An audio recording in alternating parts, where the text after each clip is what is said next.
Ready? Okay. All right. Thank you, Calvin. Convening the meeting of the TAC here at 7:36 p.m. Good evening, fellow commissioners and the general public. My name is Mike Champness, and I'm the chair of the Transportation Advisory Commission. Before we begin, please note that this meeting is being recorded and will be uploaded to the county website and on YouTube.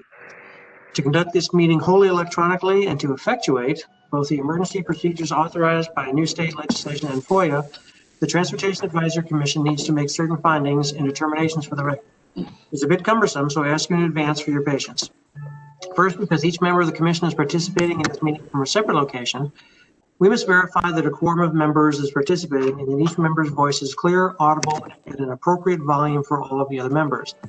I ask that each of you pay close attention and ensure that you can hear each of your colleagues. I'm asking each commissioner participating in this meeting to state your name and the location from which you're participating or mention your name. At large, Linda Sperling. I am on mute. I am present and I am participating from lovely scenic Clifton, Virginia. Okay, thank you. Beretic District, Kevin Morse.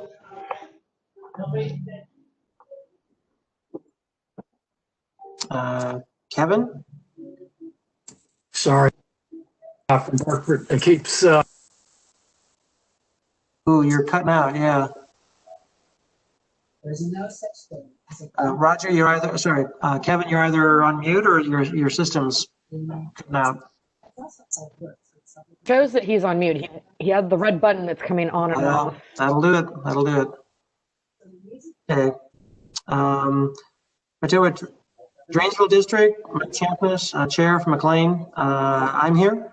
We'll get back to Kevin when he. Kevin, did you get the mute off there?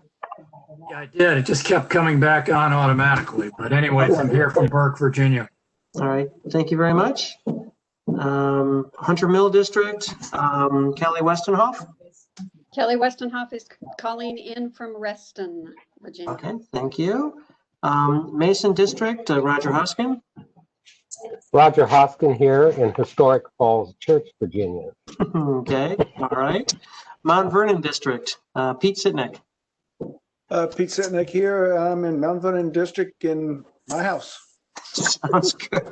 We're not going to disclose that for fear of having the public start to dox you. Lee District, Alexis Glenn. Good evening, Alexis Glenn here in Alexandria. Welcome, Alexis. Providence District, Jeremy Hancock. Hi, Jeremy Hancock in Falls Church. Okay, fantastic. Springfield District, Eric Thiel. Eric Thiel here in Fairfax Station, Virginia. Okay. And Sully District, David Skiles. Okay, David is not with us right now. Our Vice Chair and from the Fairfax Area Disability Services Board, Mary Pauline Johnson. I am here from the wonderful town of Herndon, Virginia. Herndon. Okay, so we had Herndon, Reston, a couple of Falls Church, etc. Okay. At this point, I will pass the virtual gavel to the aforementioned Vice Chair, Mary Pauline Jones, so that I may be heard to make the requisite motion. Thank you. I accept the virtual gavel. I now recognize Commissioner Champness. Thank you. I move that we have determined that each member's voice can be adequately heard by each other member of the commission. You have heard the motion. Is there a second? Second. It has been seconded by Commissioner Sitnick. Is there a discussion on the motion? Hearing none, all those in favor of the motion, please say aye. Aye. Aye.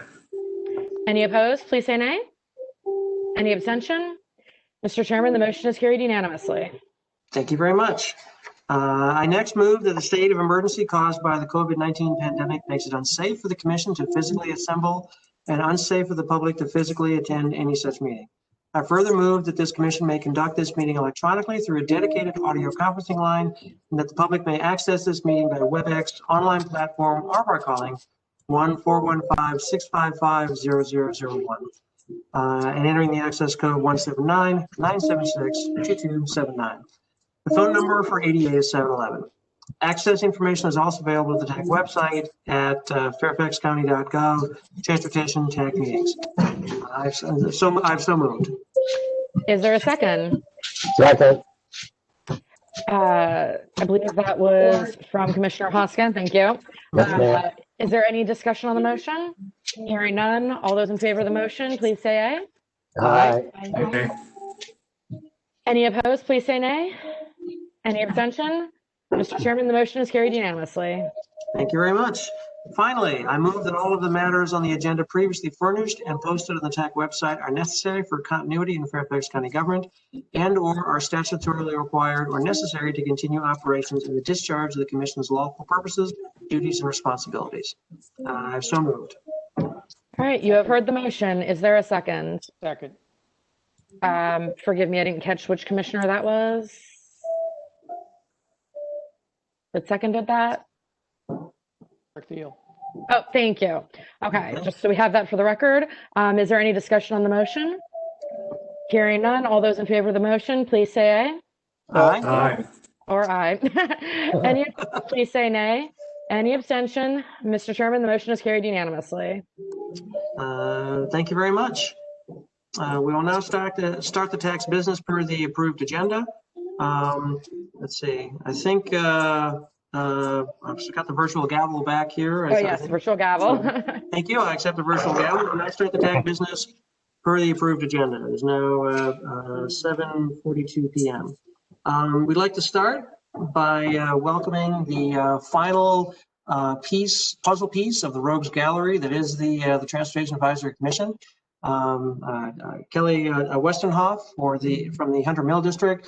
Kelly, we tried to cross you up by not reminding you that the meeting was tonight and not tomorrow, but you're on this here. Very glad you could join us. No need for any formal genuflections or anything, but if you'd like to say anything, say hello, you're welcome to. And over the course of the time, we look forward to getting to talk to you more and getting a chance for you to meet us as well. So welcome, Kelly. Thank you. I look forward to doing a lot of learning before I do much talking. Why would that? That's never stopped any of us. I couldn't help it. Welcome and thank you very much. I don't have any remarks right now to open the meeting. I think we'll go straight into the business there after I welcome the public and guests that we have with the meeting. I don't see any public or guests on the call here. Thank you very much to our Fairfax County staff as always. Brent Riddle, Tanya, and of course, Calvin. I think I might have missed somebody. I didn't say Henry because we'll get to you. Neil, of course, you as well. And thank you for coming. So with that, normally we would normally have moved to adopt the minutes from the last meeting. Those were not yet available. So we'll do that at our next meeting come January. And that allows us then to move on to the first full item on the business. And something we've been looking forward to doing for a while. And of course, as many of you recall, Henry Stein McCartney and Neil, I'm not sure if you were there back in the day a year or so ago. Yes, so thank you for coming again. Thank you, Henry, for coming again. We were very interested at the time to learn about the parking study. We've been waiting diligently for you to have gone to the board. Obviously, recognize that you went just last week, so every Tuesday, apparently you need to talk about this, and we really appreciate that. Look forward to hearing a presentation, and of course, talking about what's next. But with that, I'll turn it over to Henry Stein McCartney, and I'll ask you to please open our meeting and move to the topic on the agenda. Thank you. Okay, thank you so much. Let me get the presentation up to share. Neil Freshman and I are going to present this together. All right, can you see my slides? See gray screen right at the moment, but there it is. There it is. The notes one. Oh, no, that's not the one we want to share. That's right, because that tells us the truth and all these dirty little details. We just want the wave times. How do I stop sharing that one? Oh, I see it. Hang on. Okay. Stop sharing. Okay. Let me try again because I do have another screen of it up here. Okay, how about that? Can you Are the- see just slides now? Yes. Yes. Okay, that's excellent. Okay, so Neil's gonna kick us off. Right. So thank you, Henry.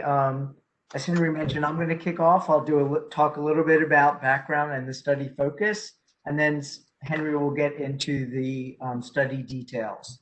So my name is Neil Freshman. I'm with Fairfax County Department of Transportation, and we're here today to talk about the managed curbside parking study in the Reston Transit Station area and Tyson's Urban Center.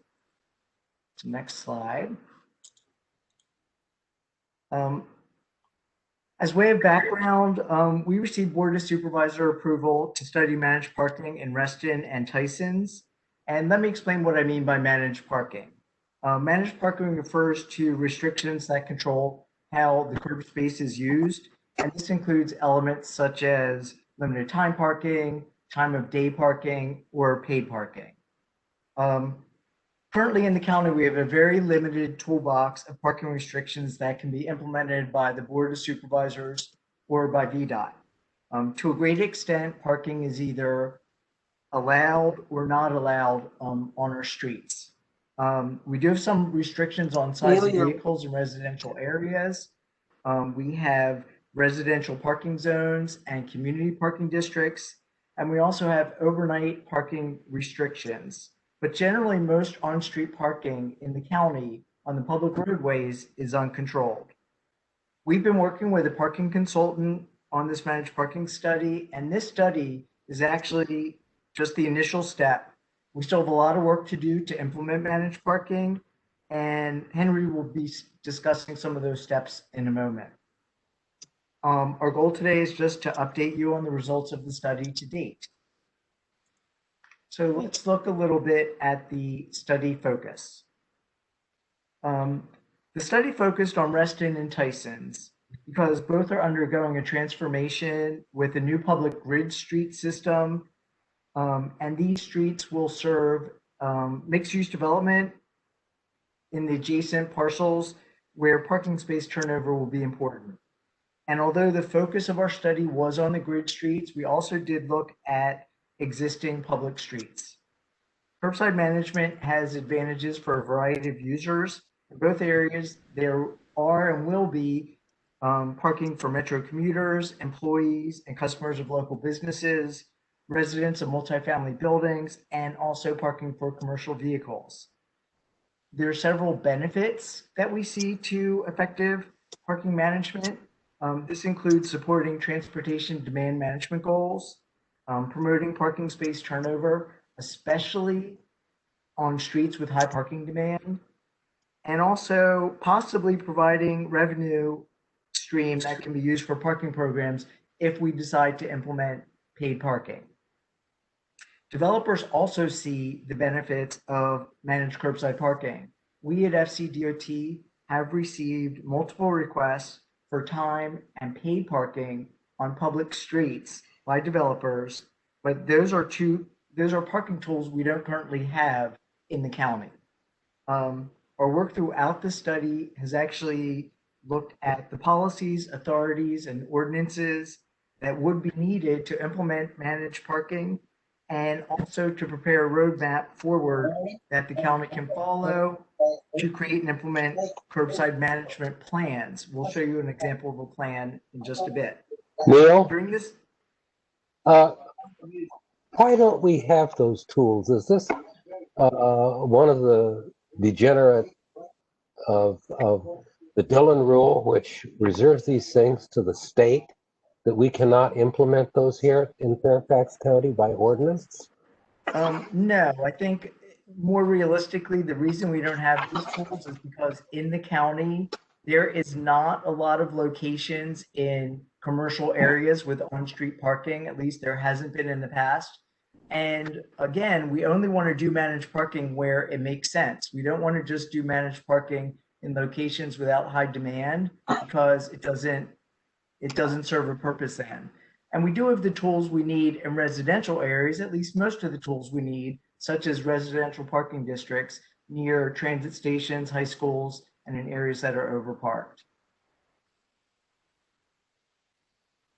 So, well, let me just mention also that during the study, we have had input from the police, the Department of Planning and Development, and Land Development Services. I'm now going to ask Henry to review the elements of the study, the findings, and the draft recommendations. Henry? Thank you, Neil. Here, excuse me. Here, we'll take a look at the elements of the study. So to assess the existing parking conditions in each area, FCDOT staff identified all of the public streets in the study areas, identified those that allow parking, and then collected data on each one of those streets to determine the number of parking spaces available and the number of cars that were occupying those spaces. We then looked at some other jurisdictions. We looked at how parking is planned and managed in the city of Alexandria, the city of Charlottesville, and the city of Virginia Beach. We selected these Virginia jurisdictions because they have already implemented curbside parking. We then identified parking strategies that we could implement, including some limited duration parking, like 2-hour spaces, some increment like that, and some paid parking. And finally, we prepared draft recommendations. And we will take a look at those in a moment. So for the study areas, here you see the Reston Transit Station areas and the Tyson's Urban Center. In Reston, this area surrounds the Wheelie-Reston East Station, Reston Town Center Station, and the Herndon Monroe Station. All of these areas have planned future grid streets. So this was why we selected this area for Reston. And in this area, staff inventoried 15 miles of public curb space and found that parking is only allowed on 6% of it. Shockingly few street spaces in the Reston study area. We found 211 total on-street public spaces with only 3 spaces within a quarter of a mile of Metro, and that's they're a quarter of a mile from the Wheelie-Reston station, and an additional 64 spaces within a half mile of Wheelie-Reston East and the Town Center stations. So in Reston, we found that most of the on-street parking is on private streets, but we don't manage parking on private streets. So for example, Reston Town Center, there are over 200 spaces in Reston Town Center. But since those streets are private, they were not included in our study area. And then looking at Tyson's, we surveyed all of the public streets in the urban center, and those surround the Spring Hill, Greensboro, Tyson's, and McLean stations. Here we found 22 miles of public curb space and found that parking is only allowed on 29% of it. We found a total of 1,272 on-street spaces, and that includes 157 that are within a quarter of a mile of Greensboro and Spring Hill stations, and an additional 822 spaces within a half a mile of all 4 of Tyson's metro stations. So more public parking will come in each area as new grid streets are built with development and as they are accepted as public streets. Henry, could you define a little, I'm a little confused with what you mean by a private street.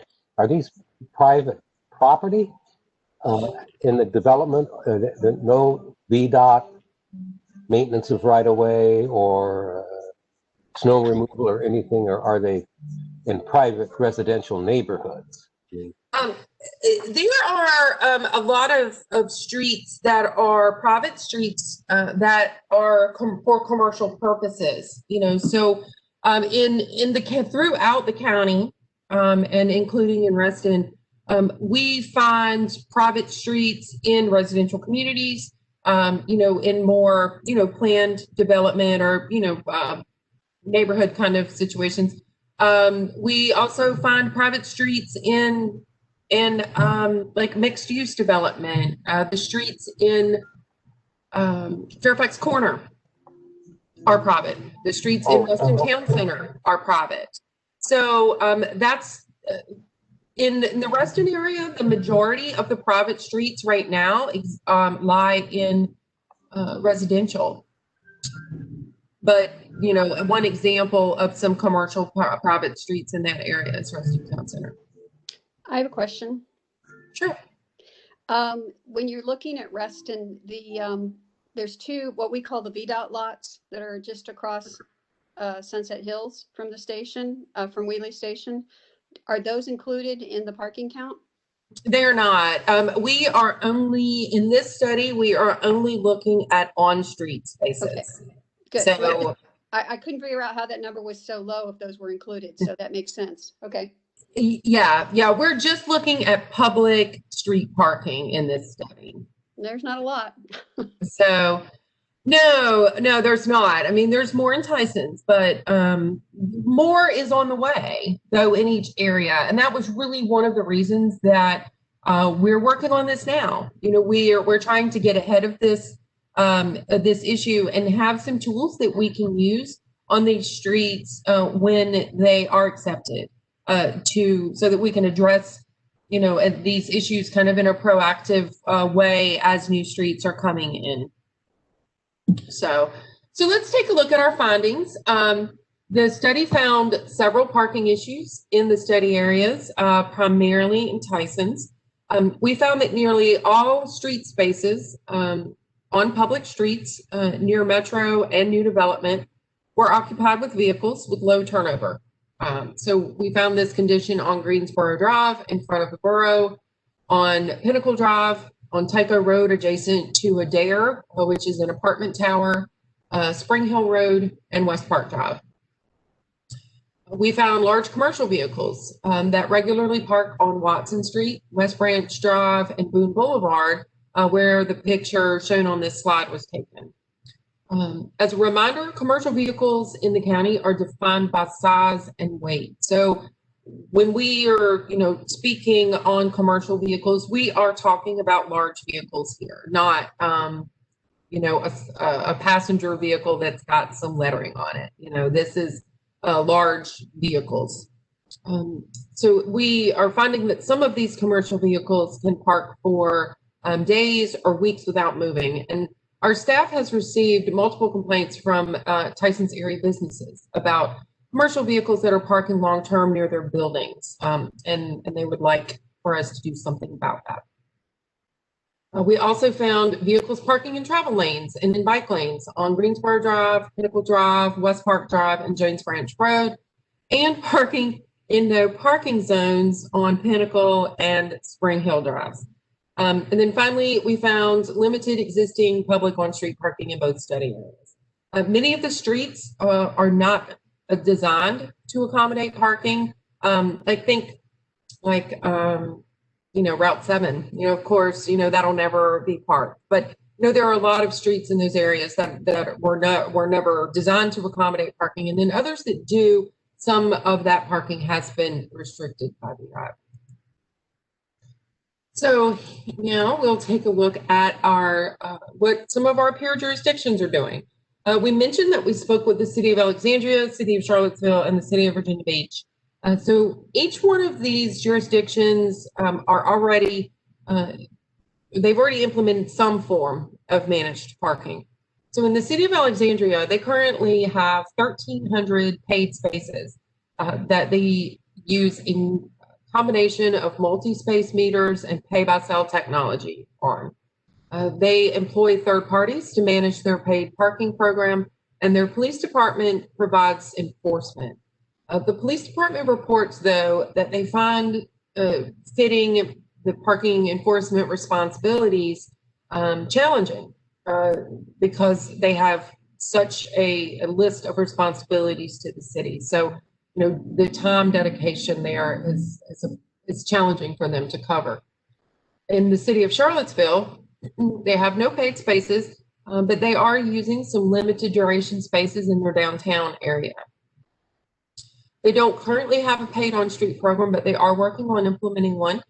They were a little bit derailed by COVID, So I would expect that that Charlottesville may be looking to implement something in the next year or so. It's hard to predict the future. And in Charlottesville, the city enforces all of their parking. The city of Virginia Beach, they have 650 paid spaces, and they use a combination of multi-space and single-space meters. And they hire third parties to manage their entire paid parking program and also to perform all of the parking enforcement in the city. So for our recommendations, this study produced a number of things that we can use to address the parking issues on existing streets. And those are mostly reflected in our short-term recommendations. First, we can work with VDOT to evaluate the existing restrictions to see if they're still needed. If some of the restrictions can be modified or removed, then we could increase the amount of available street parking in those areas. Next, develop some tools that we can use, such as limited duration parking and paid parking, which we currently have not implemented in the county, so those would be new programs for us. And for commercial vehicles, we'd like to see if we can implement restrictions to prevent large commercial vehicles from parking in mixed use and retail areas. Commercial parking is currently allowed in those areas, but we don't believe that is the most appropriate location for commercial vehicle parking. So we'd like to try to find some solutions that will work for both the business community and also prevent commercial vehicle parking on those streets that serve businesses. And then for our medium-term recommendation, create a curbside management plan that can be implemented on new public streets as they are accepted by VDOT. That would be a plan that can be implemented in Reston and Tysons on a continual basis as new streets are accepted, but also in other areas of the county when new development areas become active in the future. Okay. So staff has identified steps to implement the study's short-term recommendations. So to develop our tools for the programs that we think we need, first we would need to conduct public outreach to stakeholder groups, including Reston Association and Tyson's Partnership, to see what type of parking features they think would benefit each area. So we'll be asking the Hunter Mill and Providence district supervisors to help us with identifying the stakeholders that should be involved in our outreach in those areas.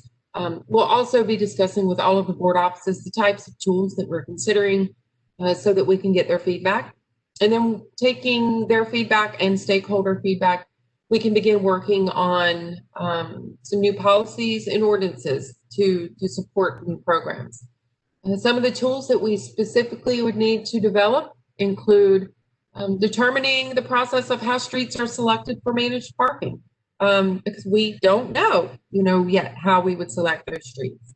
Determining the appropriate parking strategy to use for each street. Is this the best strategy timed? Is it paid? We would have to determine how to apply some criteria to that.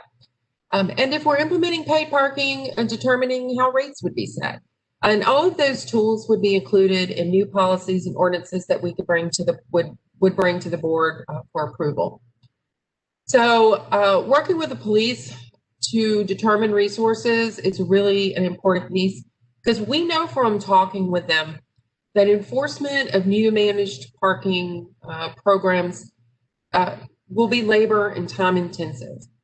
And we may find that we need to hire some third-party parking enforcement specifically to enforce these new parking restriction areas.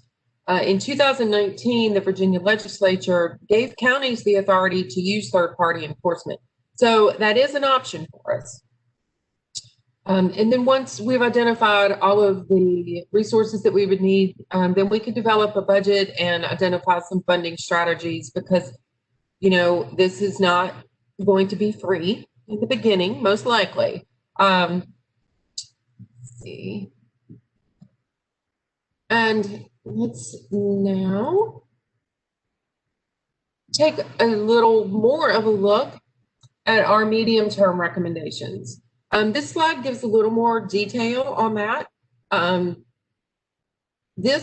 love this graphic. We got this graphic from AASHTO, and it really shows all of the elements of a curbside management plan. So curbside management is really taking all of the elements of a vibrant curbside and fitting them all together in a way that makes the street work efficiently. So, parking is just one piece of a comprehensive curbside plan. And we know that developing such a plan will require really significant coordination between our office, with board offices, with stakeholders, and with VDOT.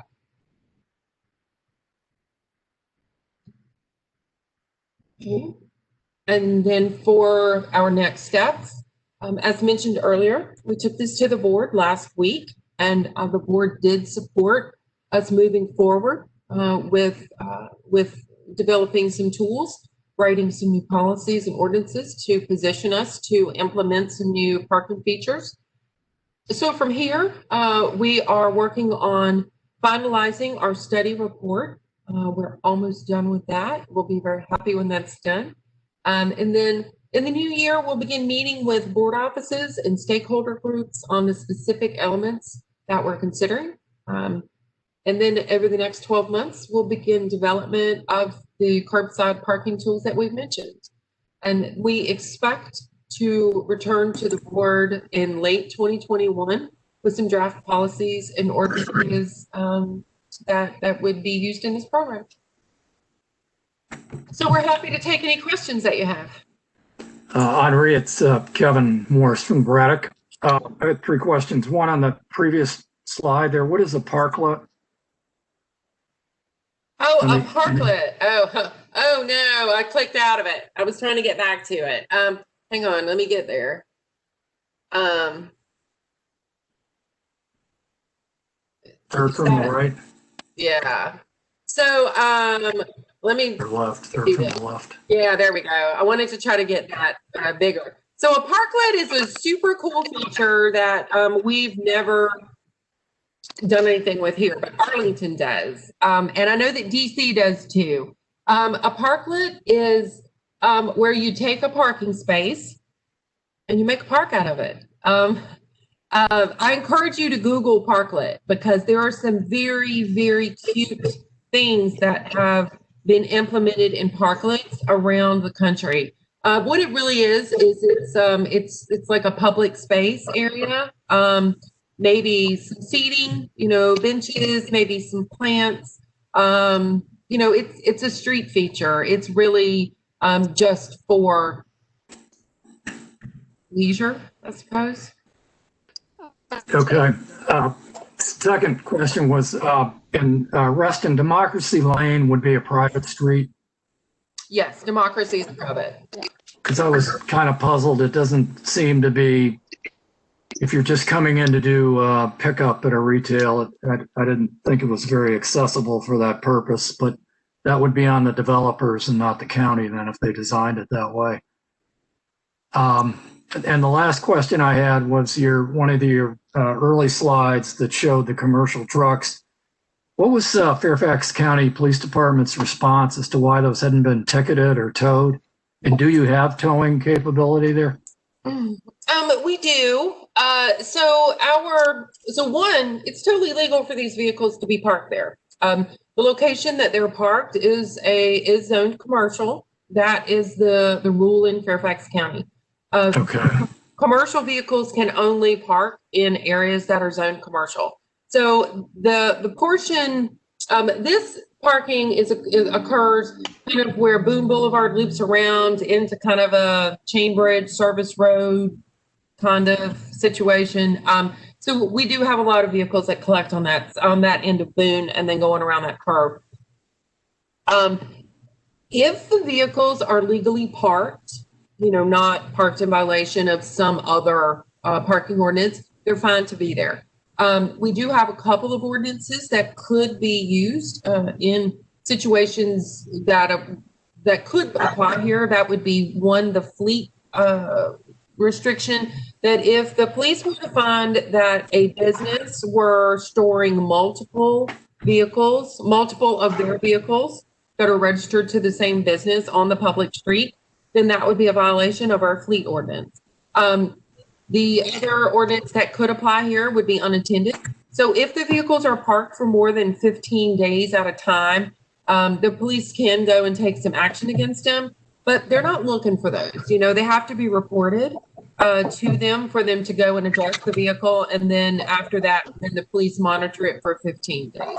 So, you know, for the vehicles that are there, you know, there's not really an enforcement reason unless we can establish that they've been there for more than 15 days, or if they're multiple vehicles from the same business, or if they're just parked illegally in some other manner. So if the, you know, the businesses there have complained about those, and if you were to propose an ordinance that would tighten up that parking and maybe not allow it, what you anticipate what pushback you'd be getting from the owners of those trucks as to why they wouldn't want that ordinance passed? You know, we do implement commercial restrictions in various areas of the county upon request of properties. And in the time that I've been in FCDOT, we've not received any feedback from the drivers of commercial vehicles when we implement commercial vehicle restrictions. I'm sure they're not happy about it. I'm sure that there are drivers who are then curious about where they're going to park now, you know, if they've lost that spot, but they don't really reach out to us. So if they're complaining to someone else in the county, we haven't heard about that. So. Okay, thank you. Okay. We have other questions here from commissioners. I don't see everybody. Want to put your hand up, or anybody want to ask a question here? Jeremy? Yeah, I was on the stakeholder process. I was interested in the flexibility on the individual spaces for the businesses. Like I've seen within our communities, particularly around parking lots, a lot of spaces shifted over to short-term 15-minute parking. Are we flexible enough to address that on a street-by-street basis based upon the needs of businesses? And I guess the second part is that, is there a kind of a best practices on how we review what the timing is like, or what our street parking is like, or is that largely based upon kind of the communities in those areas responding to the needs? I'm trying to think how to respond to all of this. So I think in the first part of your question, you mentioned, you know, seeing a lot of. Can somebody mute their microphone, please? We're getting some background stuff there. Thanks. Sorry. Yes. Sorry, Henry. Thanks, Henry. Thanks. That's better. So I think in the first part of your question, you know, you were mentioning how a lot of businesses are kind of setting aside space for pickups and curbside and stuff like that. And I think mostly we're seeing that happen on private streets and on private property. We're not seeing any of that occurring currently on public streets. But we haven't, I don't know, let's think how to say this. We haven't really developed a lot of areas where we have businesses that depend on that curbside parking for pickups, you know, on public streets. So that really hasn't been an issue for us so far. We could potentially consider some very short-term spaces in certain areas, but the real problem with spaces like that is enforcement. If you have any real 15-minute spaces that we would like to implement somewhere, then that is really an enforcement challenge, because if you don't have an officer present at that area with great frequency, or kind of, just hanging around in that area, it's really difficult to enforce 15-minute parking. So, that's one of the challenges. So we're not that flexible yet. That's certainly, we would want to build in flexibility with enforcement so that we could have timed parking. Henry, let me add to that, please. Sure. One other thing is, I think our philosophy is going to be to do the least restrictive things we can. So we're not going to start with like very short-term parking like that. Right now, most of the streets are uncontrolled. I think our first element would be to put in some type of timed parking. And if we did time parking so that folks are not parking there literally all day, I think you would see turnover. So you don't necessarily need to make it 15 minutes. If it was 2 or 4 hour, let's say, spaces would open up because people would not be parking there and going downtown to work, because you can do that in 2 hours. So again, we don't know the exact strategies we're going to do, but I'm pretty certain we would try to start with the least restrictive and moving to more restrictive later on. How do you determine what the turnover's going to be? I mean, do we know? Because we don't know where people are going, right? We just know how long certain cars have been there. How do we know that? We do know. I mean, you've done some data collection. And as Henry mentioned, it appears like a lot of cars are there all day. So we don't exactly know what would happen if we did limited time parking. One thing we need to watch out for is we don't want to make these giant no parking zones because no one needs them. So it's going to be based on need, and that's something that's going to have to be determined. Henry, do you have anything to add? Oh my God, I had an idea and I think it just flew out of my head. It'll come back. So no, we can go on. I'll think of it. Okay, thanks. I have a question or comment. Please, Alexis, I believe. I'm sorry, Kelly. Kelly. I would just recommend as you move forward with this to get some on the ground feedback from after things sort of return to normal.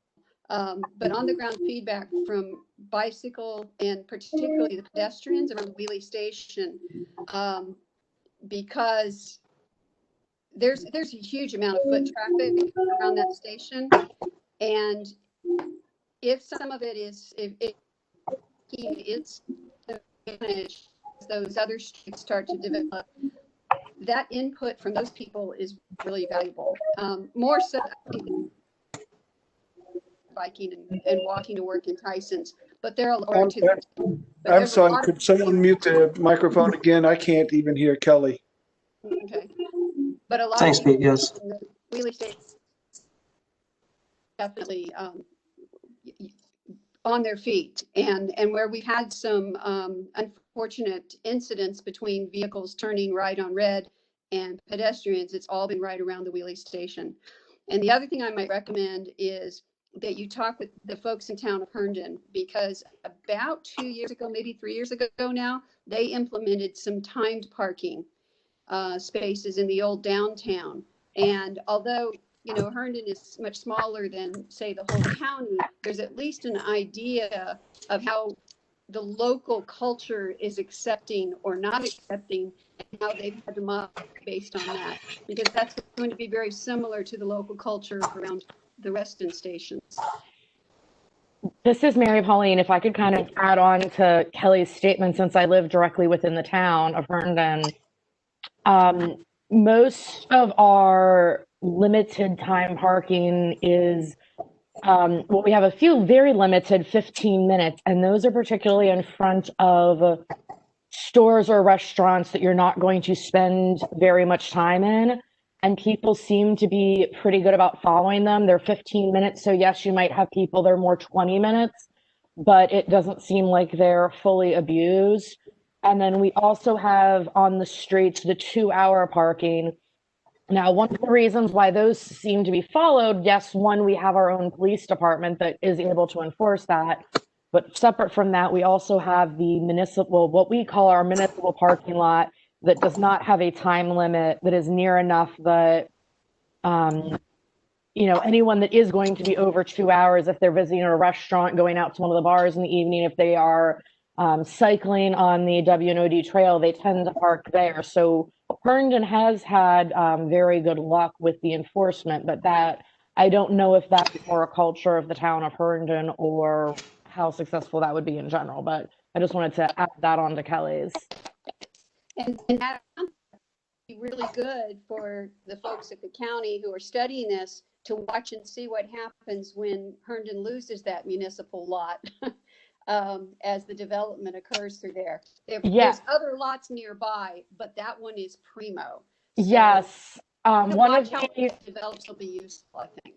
When we lose that lot, one of the conditions with the Comstock company, which might be more than some of the people need to know, was that Comstock had to make sure equal numbers of parking spots were provided when this is torn down for the development. While it might not be as close to the center of town in W&OG, we will still have an equal number of parking spots that is considered within walking distance of that original parking lot. And then when they finish the construction, it's supposed to be that we have even more parking spots than we originally did. But they have discussed already whether, that is a rather long walk to the Herndon Metro stop. So it's up in the air as to what would be done once that is completed in terms of ensuring that people are not parking there and then going to the Metro. Kelly, it looks like you were trying to talk, but I think you're on mute. I was going to say, I bike out of Herndon a lot, so I don't think people parking near the downtown and walking to the Metro is going to be a huge issue. I agree. I think, but I think watching how all of this develops as you take away some spaces and you move people to a little bit farther away from that downtown area, I think it'll actually help and be instructive for the folks that study this kind of thing. I agree with that.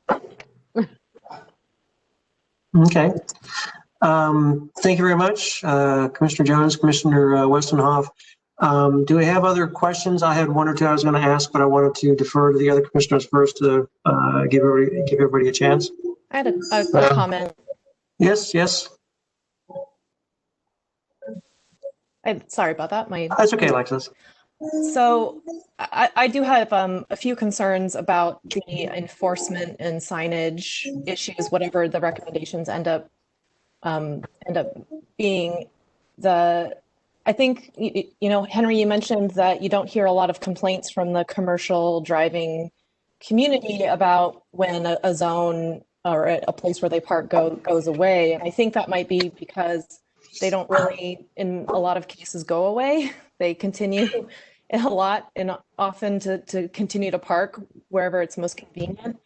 And that's because it is really expensive and challenging to enforce these restrictions.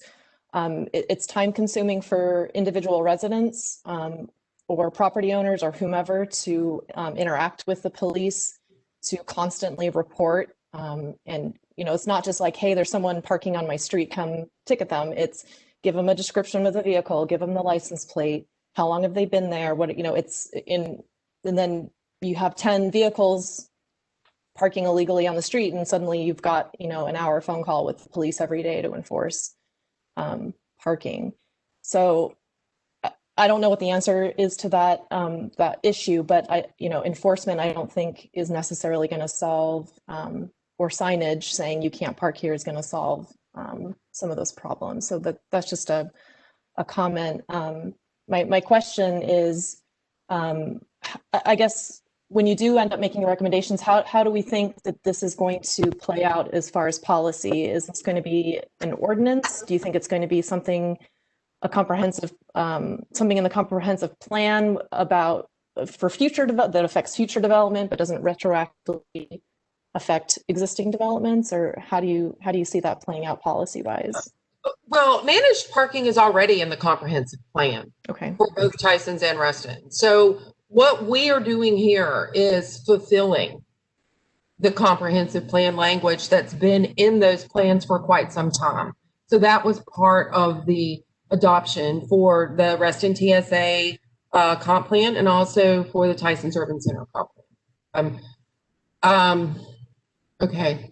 So how is it, like, maybe if we're going outside of the Tyson's and Reston area, we're looking at the county-wide, how do we, do you see that those recommendations being implemented as an ordinance or in some other? Well, Go ahead, Henry, about that it has to be an ordinance. Oh yeah, everything that we are doing has to be in an ordinance. Our authority from the state of Virginia says that we can, as a county, that we can control parking, but we must do it by ordinance. So everything that we are working on here will end up being part of Fairfax County Code. And then for moving forward into other parts of the county, we'll see. We have to see where that goes. We anticipate that there will be additional development areas that come up, throughout the county, and there are comprehensive plan updates underway in various parts of the county right now. So it wouldn't surprise us to see if there were some language that shown in some of these plan updates that says other areas should also consider managed parking. But, we will take this to other areas of the county as it's needed. We don't really know where that is yet.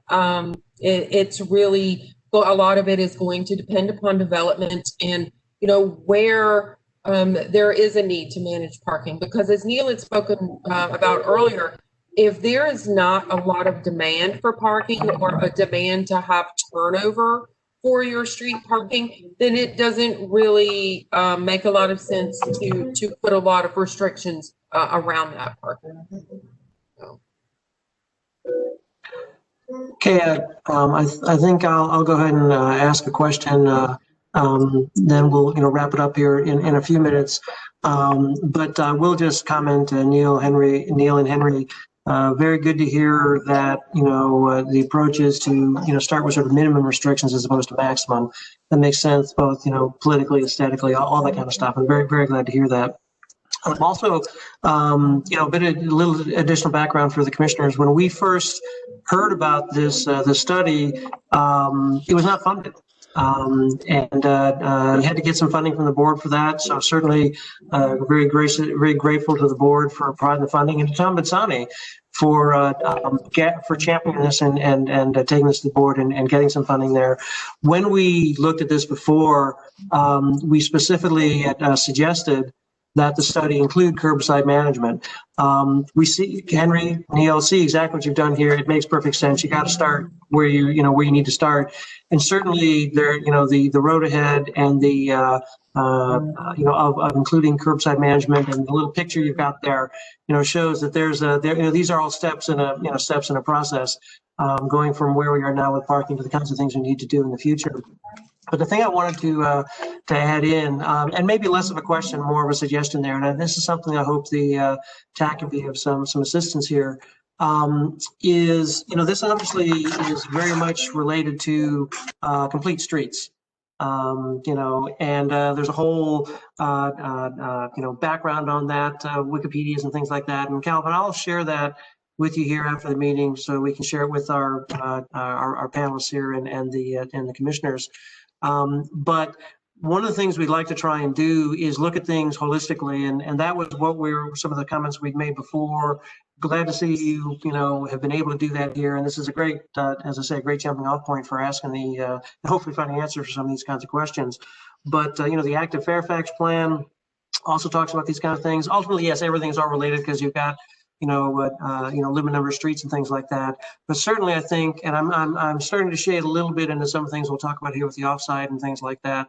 Our next item on the agenda is to sort of identify sort of focus areas where we, the TAC, can sort of carve out some things that are related, seem to fit well together, and look at them a little bit more holistically. I will give a quick preview of something that I'm going to talk about a little later in the meeting here. Mayor Pauline Jones and I were able to talk to Chairman Alcorn last week about some of the things that he'd like to see us do and some of the priorities that he'd like to have us look at. He had a couple suggestions, but the big thing was, the thing he opened with was, wants us, the TAC, to look at things that are not just day to day. Parking is a very day to day thing. The future parking, a little less so. There's a spectrum here, but I think that I'd rather see us a bit more sort of on the where we need to be perspective, also being very mindful of the steps we need to take to get there. And so I guess when it was all said and done, I really didn't have that much of a question, but did want to sort of throw those pieces here. And the question I will ask is your thoughts on including some things like complete streets and some of these other pieces in there, and certainly our willingness to help you do that if that'll help, put a better story together. Well, definitely we do view on-street parking in commercial areas or mixed use areas as part of, a healthy, complete streets type format. Mm-hmm. And I think in future development all over the county, I think you're going to see that more and more. I mean, if you look at development patterns from the past, it was pretty standard to have streets adjacent to commercial parcels did not have parking. I mean, there's definitely places in the county where they are, but it's not common. I mean, we work in Fair Oaks near the government center. There's very few commercial establishments that have on-street parking on public roadway. Mm-hmm. Yes, very much so. And this is part of that transition. Rachel Flynn, Deputy County Exec, was with us, last month. A number of slides, a lot of history, a lot of good stuff. And really a lot of where, and it's not all or nothing. It's not all streets are now going to be narrow and 25 miles an hour. And not all our streets now are 4 lanes and 50, 60 miles an hour, but there's a balance. And as you already alluded to, Route 7 is kind of Route 7, but there's a lot of other routes in addition to Route 7, and looking for ways you can do more complete street type stuff where you can sort of manage the flow and things like that. These all fit together. We recognize that. I know I'm not, breaking any intellectual ground here, but the challenge now is to actually do it and figure ways to do it and strategies to make that happen. And I'm sorry, I don't want to get off topic, but I will just mention VDOT every year does repaving. And as they do repaving around the county, we do work with them to see if we can change how the street width is used. We look to see, can the lane configuration change? Can parking be added or changed? Can bicycle lanes or bicycle facilities be added? So that's something that we're always doing. It's a continuous thing. Every year VDOT paves a certain number of miles of street, and that's something we always look at. We can't always make the change, but we always at least look to see. So tying into that statement of things changing every year, I mean, I know we want to, as the commission, focus on long term, but COVID has kind of brought up some things that we were certainly not expecting. Has there been any long-term look yet at some of the areas where parking has transitioned into areas for restaurants to have seats outside, and what the long-term ramifications, I know specifically within the town, which isn't necessarily applied to this, but most residents are very in favor of those changes becoming long-term as opposed to just a short-term thing? Well, where we're seeing that happen right now in the county, that is all on private property. So that has nothing to do with our, work at this point. We are not seeing restaurants that have frontage on a public street using any of that public street frontage for dining. So that's not something that's happening on any of our public streets. So everywhere that's or streets that are maintained by VDOT, at least in the county. So if you're seeing that in the town, then that's part of their process. I don't know that that's something that we would see in Fairfax. That would certainly be a conversation with VDOT. I hadn't personally seen it, but considering the areas both in Alexandria and in Loudoun County that I had seen it, I thought that I had unfortunately assumed that it must have occurred somewhere within Fairfax as well. Yeah, it is occurring on private streets. I think even there is some street dining occurring in Tyson's in the borough. I saw some outdoor dining on Borough Place when I was there recently. So we are seeing a lot of parking lot activity as well, also with tents and such in private parking lots. And certainly if we've got more streets that have, slower traffic, you have the flexibility now to move into what might be a parklet, create a parklet in a parking lane or something like that. If, God forbid, we have another pandemic or something like that. Obviously, you can't do that on Route 7, but there will be other places we can do that. So I don't think it's impossible to sort of overanalyze or overplan it, but it does give us options that we might not have otherwise had, certainly. Right. We just had a request actually on this same vein from a restaurant located on West Park Drive at Jones Branch. There's a new development at that location, and there's a restaurant in there.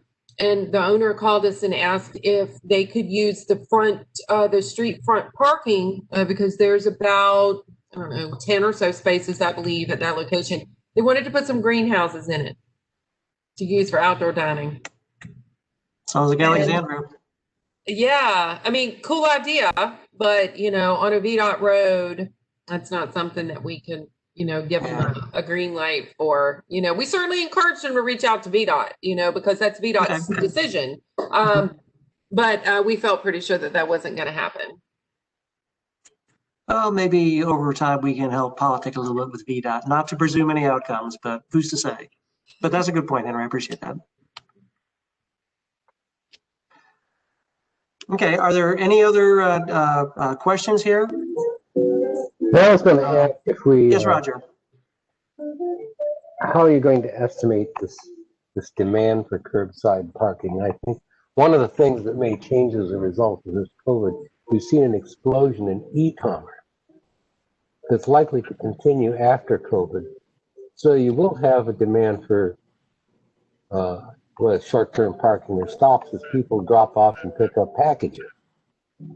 And people as well. I mean, and of course that'd be self-enforcing because they don't intend to be there any longer than it takes to drop off their merchandise or drop off passengers or pick them up. And that's likely to go up compared to what it is now, I would think. That's something that we can certainly monitor, going forward. There are, accepted parking rates that exist kind of in the urban planning world, depending upon the land use. So, there's kind of your recommended target rates for, mixed use developments or retail developments or residential. So, that's certainly something that we would take a look at for best, planning practices. But also it'll, a lot of it will just be observations, what are we actually seeing occur on the street? How are these curbs currently being used, and what could we do to make those streets work more efficiently? Okay, well, thank you. Thank you very much. We're actually pretty good on schedule here, only 5 minutes late. If there's one more pressing question, we can take it. Otherwise, I would like to try and keep a little bit on schedule if we can. Henry, I really appreciate your help here. Hercules for the moral support. Neil as well. You guys did a very good job. I was watching the presentation in front of the Board of Supervisors last week. Thought you guys did a very good job there.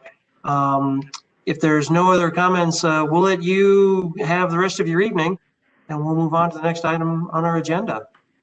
Okay, thank you for having me. Thank you so much, and we'll look forward to having you come back. Okay. Thank you. Thank you. Thank you. Okay, appreciate it. Thank you all. Bye-bye. Okay, the next item on the agenda is a public comment period. Calvin, do we have anybody on a dial-in line? Again, I don't see anybody we're not familiar with here on the WebEx. No, we don't have anyone. I don't think Okay. so. Well, that settles that then. Let's move on to the next item, planning for the offsite. And I wanted to raise this now because as we talked a little about it last month, big question is when we would do it, how it fits in and stuff like that.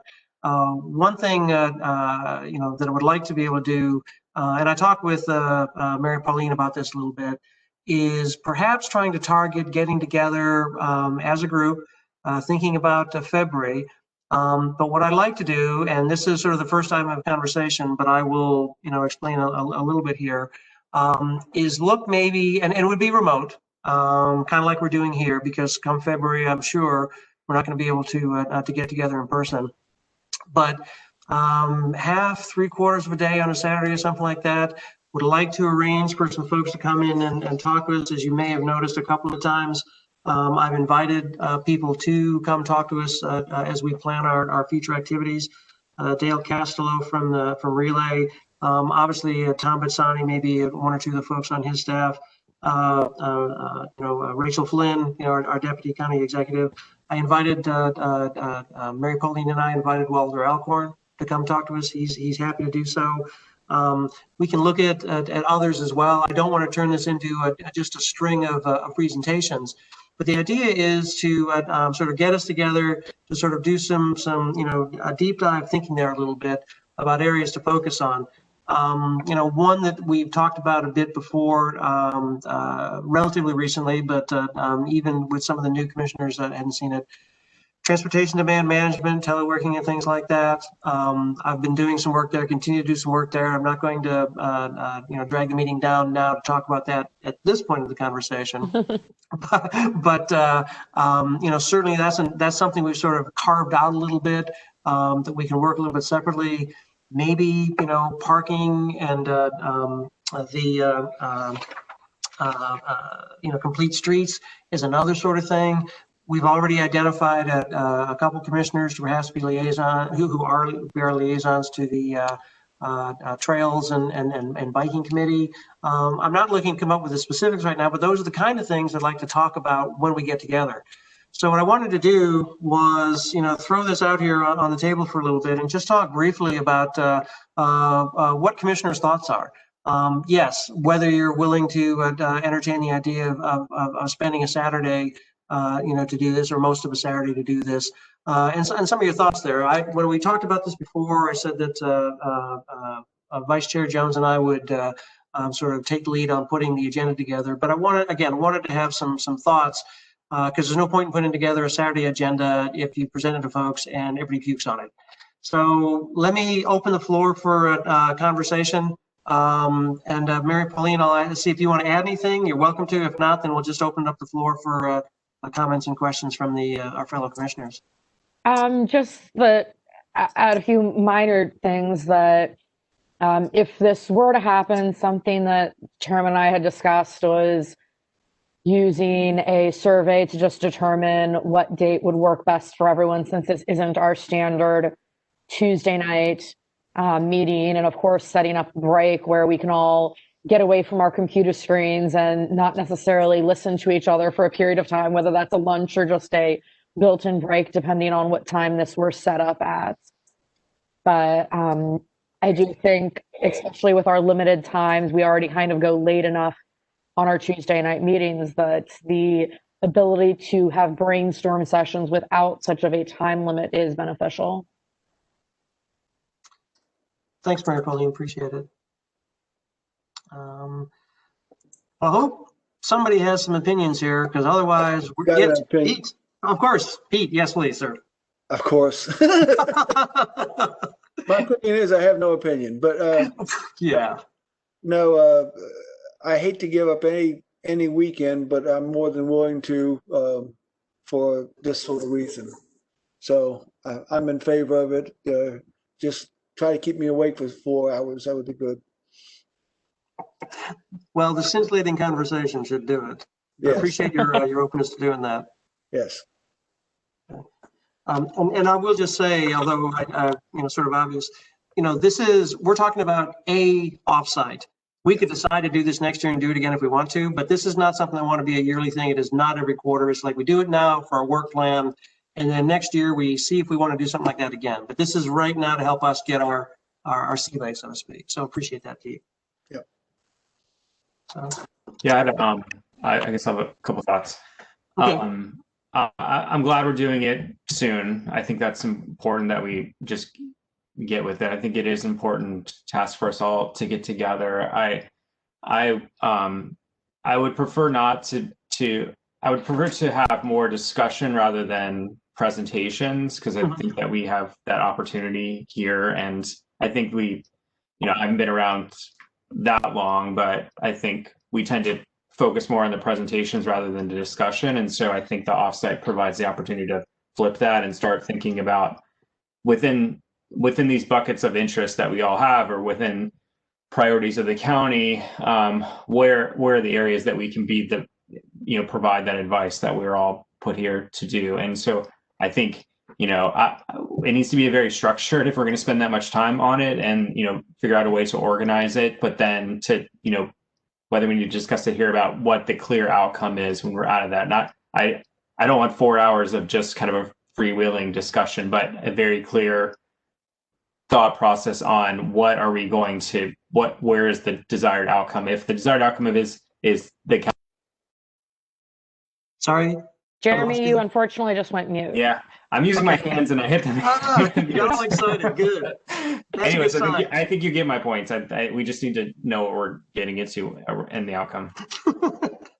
And your enthusiasm, yes. Yes.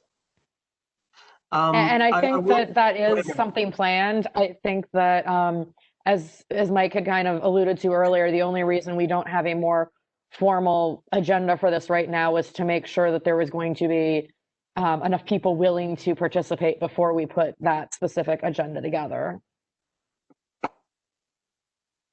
So Mike, on the block, is to develop a plan for this commission? Yes, and in fact, it was called for in the bylaws that we recently adopted. I'm going to talk about the bylaws a little bit later, but one of the things that we're really sort of shifting our emphasis here on the TAC is to try and be more deliberate and thoughtful about ways we can specifically help advise the Board of Supervisors in areas where our participation is unique or complementary and not just duplicative. And so that's part of the conversation. And as I alluded to already about Mr. Alcorn's comments, for instance, the 495 next is very important. We need to be aware of it. We talked about it a very little bit last week. It was obviously a topic on the Board Transportation Committee, which to me tells me that the TAC doesn't need to spend as much time on that because the board's all over that. Now we need to be aware of implications and be aware that there's something about maybe to go off a ditch or something like that, so to speak. But I think we're supposed to try and look down the road a little bit. And so the bylaws do require us to have a work plan of things we're going to accomplish. So these are the things we want to do as the TAC. And part of the conversation will be how specific we want to be. Do we want to pick one or two things and say, that's it, we're putting blinders on, doing nothing else? Or do a couple things and say, as other things come along, we may add to them. And part of that depends on the interest, motivation level, time, availability of the individual commissioners. And so one of the things I've done before, I will do again here, is, of course, be thinking of topic areas you think the TAC should look at, but also that you'd like to work on. And we've talked a bit about that at various times. And picking up on Jeremy's point, I think we do want to be able to sort of put these together and ultimately maybe put some little teams together and stuff like that. When we've talked in the past about our ability to get together, there are FOIA restrictions on once we get together. 3 or more, it's a meeting. 2 can talk. And this is not an attempt to skirt the process, but two commissioners can get together, can kind of help each other along, provide a little accountability, a little energy and stuff like that, another opinion and things like that. Bring that to the TAC in a work session, in a meeting, whatever the case may be. And those are the kind of things we want to lay out. We'll talk a bit about processes, how we want to work this. Again, obviously we need to pick some things to focus on. But I think that's the sort of thing we'd like to try and do. If I could just loop back for just a moment, Jeremy, to your comment about presentations, I couldn't agree more that we don't want to just get a whole bunch of presentations. The idea behind having folks like I've mentioned come talk to us is to get there specifically to tell us the kind of topic areas they think the TAC should focus on. Don't give us a presentation about project X or Y, but I think it's appropriate to, and I haven't talked to Tom Pizzani about this, for instance. We don't necessarily have to have him come. I think it'd be gracious to do so, but that's something we talk about as well too. Tom, how can we help you?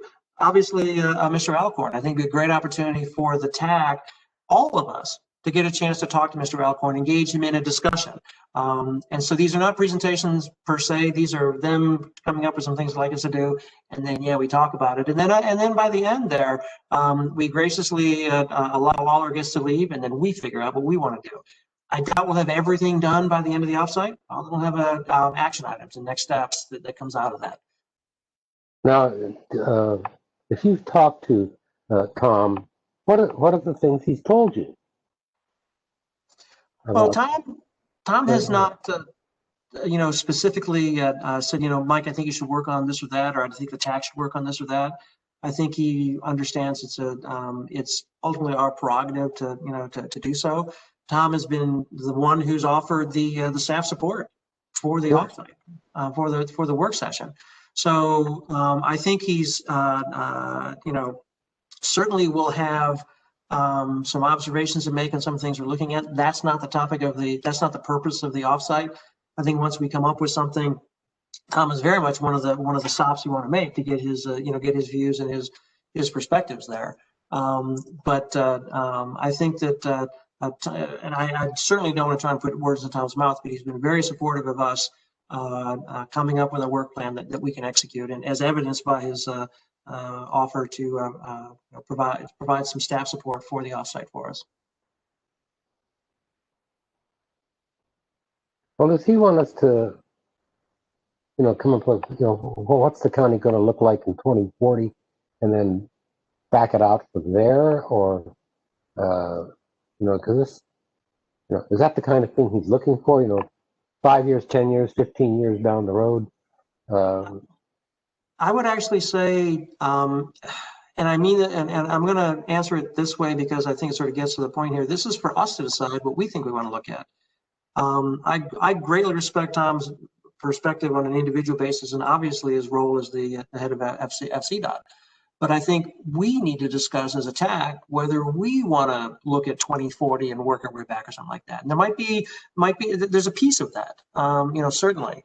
But this is our responsibility and our plan. And these would be inputs and data points for us. But nobody, other than maybe Mr. Alcorn, because he's on the Board of Supervisors, ultimately, yes, the Board of Supervisors, can tell us, the TAC, you must look at this or that.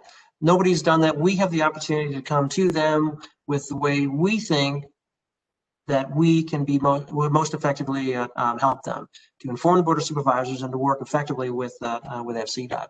And so I think those are the constraints that we operate under. Within that, it's up to us. It's up to us to decide.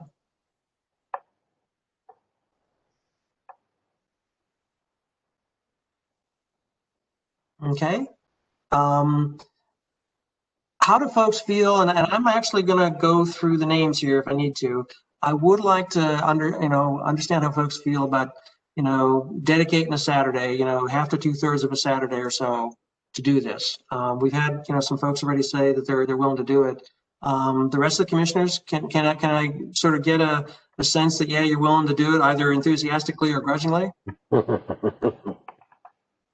You can, and the weather is so lousy. Nobody wants to ride their bike. Sure, no problem predicting the weather, I'm sure. Yeah, this is Linda. I'm back on. Yes. Yeah, I mean, honestly, half a day Saturday would work much better for me than trying to do another weekday. Mm-hmm. Okay. Yeah, that would work very well with my schedule, knocking it all out. Okay. I concur. Okay. Saturday works fine for me, and I absolutely concur with Jeremy's comments about having some sort of structure and hopefully coming to some resolutions or objectives, outcomes at the end. Thank you. Thank you. Thank you. Appreciate that. Okay. Let's see here.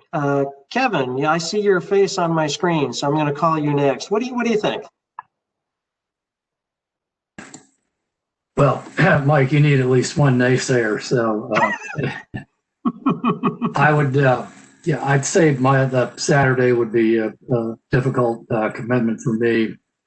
In general, it to me runs to navel gazing, and I see it as the Board of Supervisors' responsibility to for the direction of the TAC. If they're not happy with it, if they're looking for something, then that's on them to tell us what they want. I'm not sure what something definitive is going to come out of this on Saturday. The other comment was you solicited and we gave you some areas of concentration. And, for example, I have a very short-term concern here with transportation for the lower income class that is probably reliant on bus, and where the county metro is in crisis at the moment. Is anybody looking out for those people? I don't know if you've heard this on the radio, but because I used to always just turn the radio off when the Cars for Kids came on, but now there's one that it's car. I forget the name of it exactly, but they make that point exactly. So with the pandemic, there's even more of a need for people that don't have vehicles for transportation. So if they're not getting a car, then they're relying on bus transportation. And it's something that I've indicated as something that we ought to be looking at. Are they being served or not? And if they're being underserved, what can be done about it? Those very good points.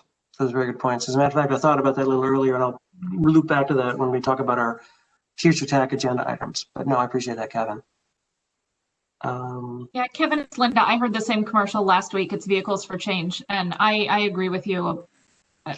Everything you've said about public transit, and I have concerns given how much what we've seen about metro funding, which I know I've discussed on previous calls.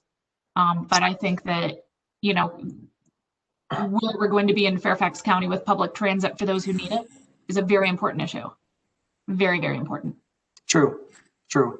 Yeah, I'll just chime in. If buses are definitely necessary, transportation in the last half mile, getting someplace is important. All these things are important. I know in the Mount Vernon district, Metro is going to cut a number of our bus routes, and we were able to lobby them, and right now they're not being cut right now. So we do need to make sure we do that for the rest of the county. Copy. Excuse me. Eric, how say you, sir? I'm fine with the idea. Support it. Okay. Sorry, I was chewing. That's all right. That's all right. Roger, what do you think? Well, I'm not excited about spending a Saturday, but if that's the sense of the board, then I will be there with bells on my fingers, rings on my toes, and a bone in my nose. I will be there. A bone, that's interesting. Yeah, I would spice it up. But I think we ought to have a little modest amount of clarity about what it is we're going to try to get done. Otherwise, we'll go march through the woods for 4 hours and come back, and they'll say, that's nice, but you've got mud all over your boots, but we haven't done anything. We've got to, you know, gets tied up with land use and a lot of other things, and transit. It's the first mile, last mile. Are we going to offer some solutions for that? And if you do, how are you going to pay for it? I mean, we're going to be in a period of probably limited budgets for as far in the future as we can see. So you're not going to be able to just say, well, if we have $1 billion here and $1 billion there, you know, we can solve the problem, because you're not going to get it. So we have to have, there's some real constraints. And I like Kevin's idea. If you're going to put a thumb on the scale and favor somebody, we ought to favor the people in the lower half of the income quadrant, because they've borne more of a burden through this thing than a lot of the rest of us have, because they can't work from home. Some of them don't have cars. The ultimate trade-off is, I don't have it here, but this book I read was very, very interesting. I can't have it, but essentially, the low-wage workers face a trade-off. The trade-off is that realizing that they're not going to make a fantastic salary is the job they can get at the pay rate they can get, and finding housing of some kind that can afford, and then transportation to and from their place of employment to their place of residence. And for those people, this is the ultimate trade-off. Maybe, and if they have an automobile, it's usually an older model, and they put a lot of miles on it, or buses or something. And if we can do something to improve the situation for those people, we've probably accomplished a lot, not just for them, but for the rest of us as well, I think. Okay. So that's the frontier. Okay. Well, certainly agree. Appreciate that. I think I'm sure there's a great deal of support for looking at it and trying to do what we can to help folks who do rely on transportation, and those of us who are able to telework maybe owe almost a little responsibility of doing more of that, so that there's less burden on buses and metro and stuff like that. But please, I do want to hold that thought, because we will come back to that with the agenda, because I think we ought to put this on the agenda. But we'll talk about that when we talk about our next agendas. What I will say, what I'm thinking here is, and let me, one other thing. This is obviously voluntary. We understand things can come up, even if you want to come. There's no obligation for any commissioners to come. You come or you don't. Kevin, you mentioned it, but any commissioner decides they don't want to come, obviously still a member in full good standing with full respect and things like that. This is a volunteer group. But what I'm thinking is, an hour-ish or so in the morning to kind of lay some groundwork, maybe a touch more. 3 hours to have some conversation before lunch, take some lunch, and then in the afternoon, that's when we put together what it is we want to do. So I'm thinking on the order of like 5 hours, but I don't want to get ahead of Mary Pauline and I. Let's talk about that, and then we'll obviously pick a Saturday. But I will say again, to pick up on Kevin's point about provide some inputs. I still have them. I'll incorporate that in the agenda and the discussion groups and things like that. This is a real event, so we'll do some real planning here. But please do provide some some thoughts in any form you want. Areas you think we ought to focus on, tough issues and ways we want to try and address things. Whatever thing you think so far is something we ought to look at or figure out how to incorporate our plan. Let's put it on here. And this is why I didn't want to have this offsite last fall. We just have our full complement of commissioners today. We're working on some other things. The fall is a very busy time. Coming to the new year's a great opportunity to do this here. So we'll do some planning. We'll come together with an agenda. We'll certainly talk about it at our next meeting. And yes, I'll certainly probably do a survey or something like that. But we'll figure that out and get back to everyone.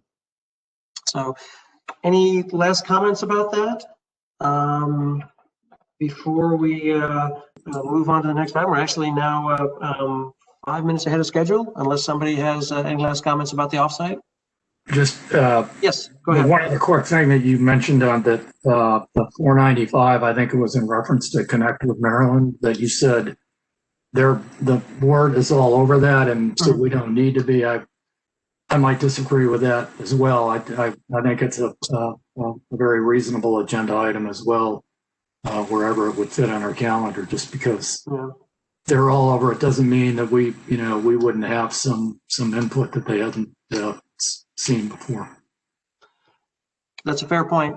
And one of the things I know we talked about early on, sort of in the late summer there, about having commissioners such as yourself, although I recognize, and you mentioned at the time, not limited as you, looking at some of those classic project oversight kind of things. We do not want to stop doing that completely. I think that needs to be a part of our work plan. And Kevin, quite honestly, any suggestions you got as to ways to do that or ways to try and figure out what to look at?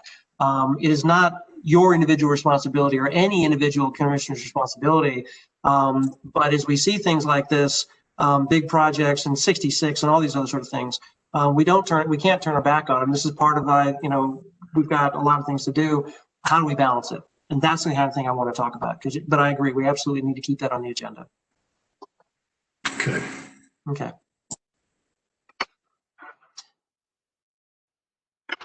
Okay. Let us then move on to the next item on the agenda. We're going to be moving into a closed session. We actually have some another motion that we have to go through to do this. Sorry, but the lawyers speak here.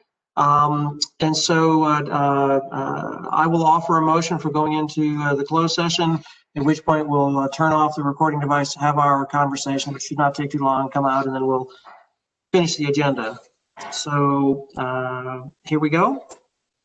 I move that the Transportation Advisory Commission go into closed session pursuant to Virginia Code Section 2.2-3711A11 for the purpose of discussion and consideration of a special award for special awards. The subject matter to be discussed and considered is the Annual Transportation Achievement Award and a Lifetime Achievement Award.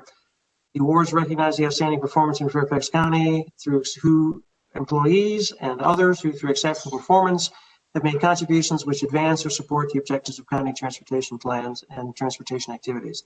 The award also recognizes the original contributions made by employees and others toward enhancing the quality of transportation in Fairfax County. Do I hear a second? Second. Second by Vice Chair Jones. All those in favor of the motion say aye. Aye. Aye. All those opposed say nay. Mr. Chairman, can I just ask you how you enforce this, or how does Calvin enforce it? Calvin will turn off the recording device. Calvin, do you want to explain how that's going to work?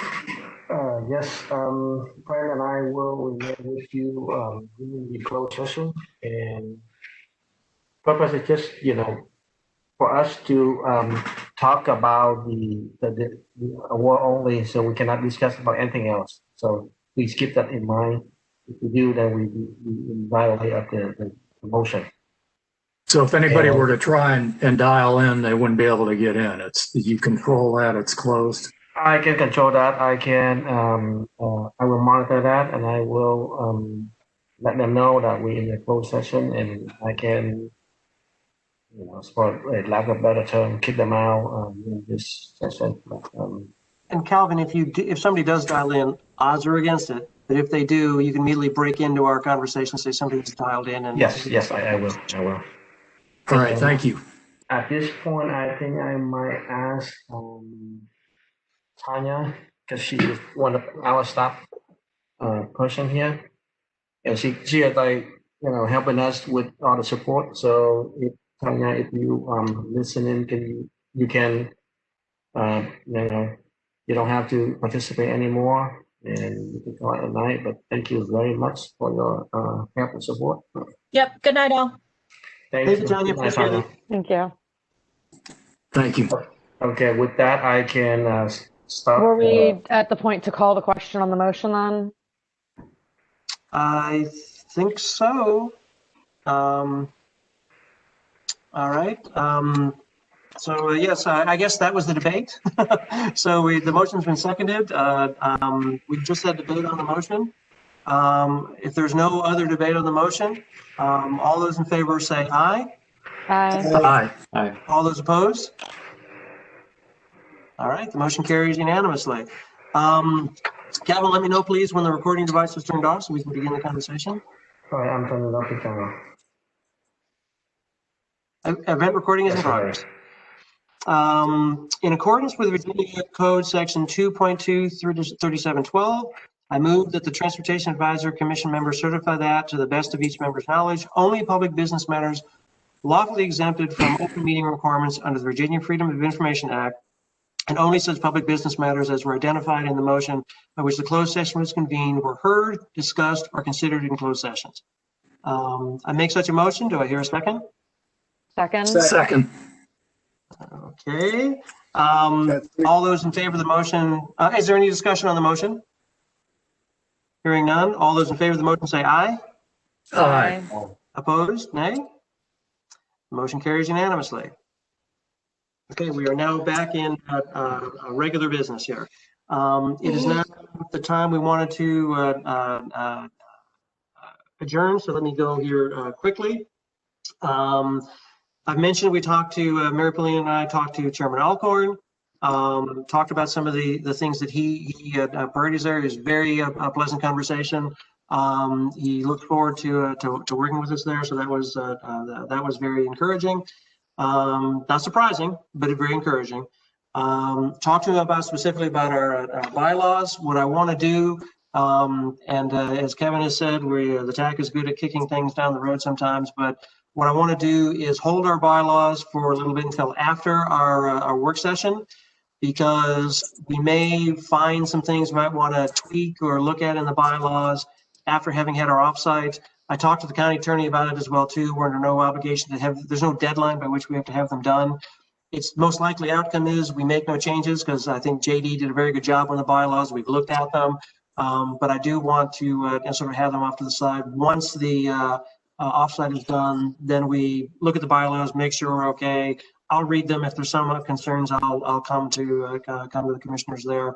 We'll make sure copies are available and stuff like that. And so that then becomes part of our outreach to the BTC is the bylaws there. So just want to let folks know how I was planning to handle that.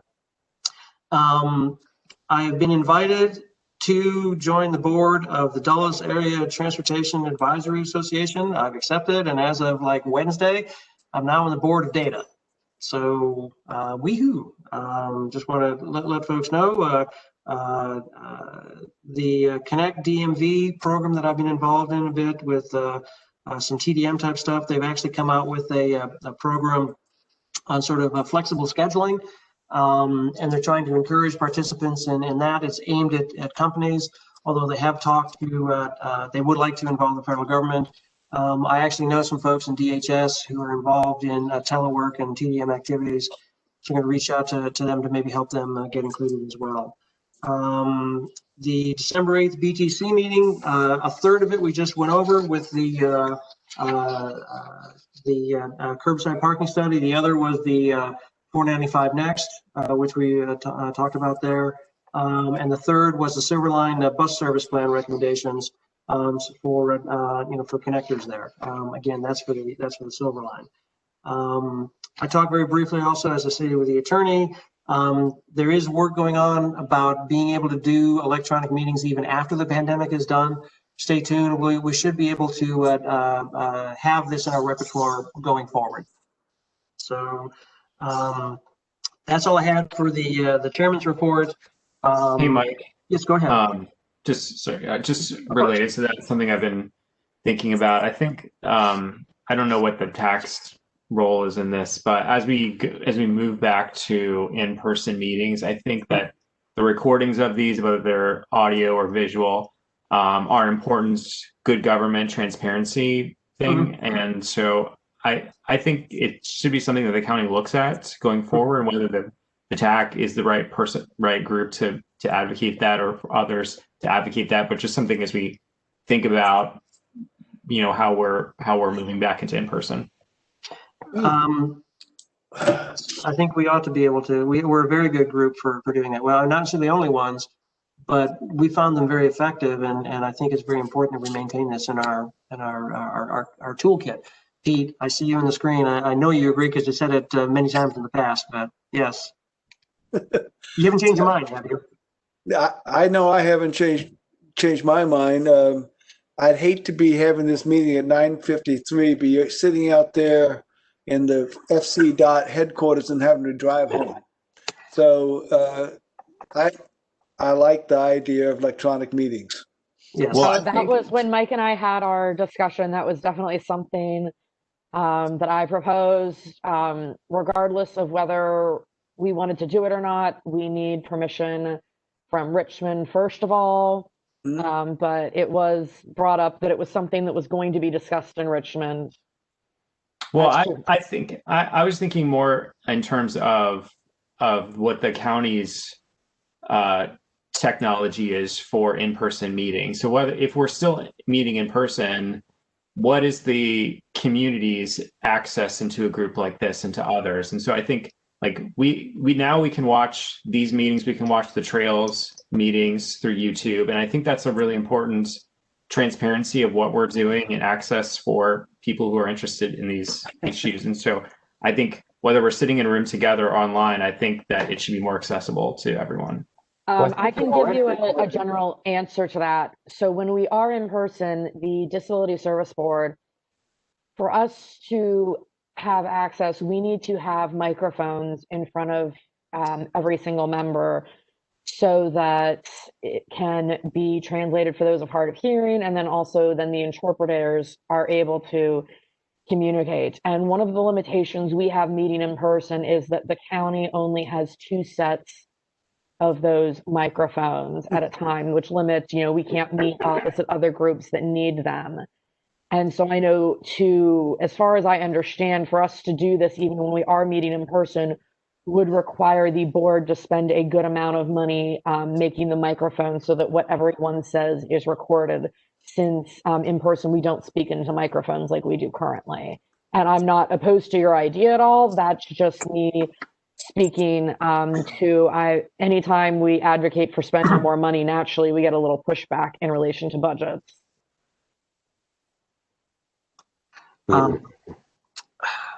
This is another example of where my thoughts are, and we've talked about work plans. And the risk is, if I say this, nobody's ever going to want to raise their hand in class again, but I'm going to do it at that risk. Jeremy, Mary, Pauline, can you talk together a little bit about it and come up with some ideas? Mary, we've talked about it before. But, Jeremy would love to be able to put some words on paper, not right away, but something that comes up with a proposal for for how we do this or something like that. Because yes, it costs money for microphones. There's not a lot of money, but it can have a huge impact on access. We've been talking about that right here. And if that's part of the price of being able to do things more remotely and keep cars off the road, starting with us, I'll take that case to folks. We can take that case to folks, and they can tell us no, but I think there's a chance they say yes if at least keep wearing them down. Well, I'm open to talking with Jeremy about that, definitely. Thank you. And because it's just the 2 of you, you're free to talk amongst yourselves. There may be a number of commissions that are asking for this, and they may have to wind up supplying more microphones for everybody, because I think this is probably going to go on far beyond COVID. Well, there's been, I've not heard him say this directly, but I do understand that Chairman McKay is looking at this as well, not surprisingly. So yeah, we're on the right side of history here, get in line to a degree, but we want to be in that line and we want to be part of that group.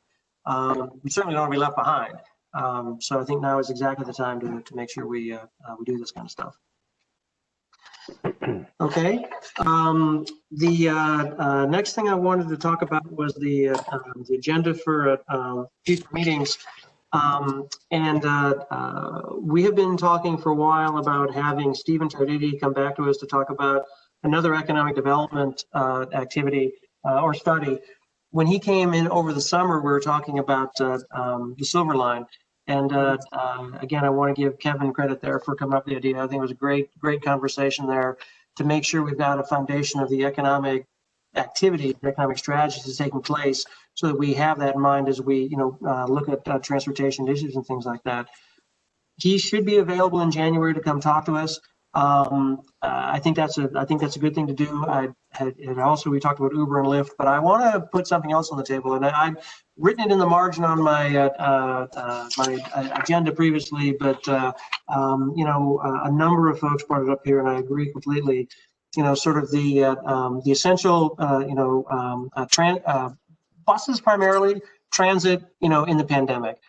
Making sure they're accessible. Quite honestly, maybe making or understanding, transportation workers, are they essential? Should they be getting the vaccine sooner than some other folks?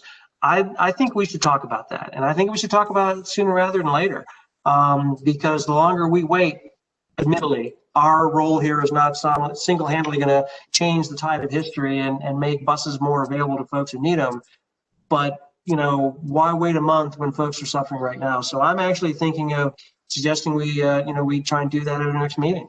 But since that was a big topic of conversation earlier, I did want to see what folks thought and see if we want to put this on the agenda, and if so, when.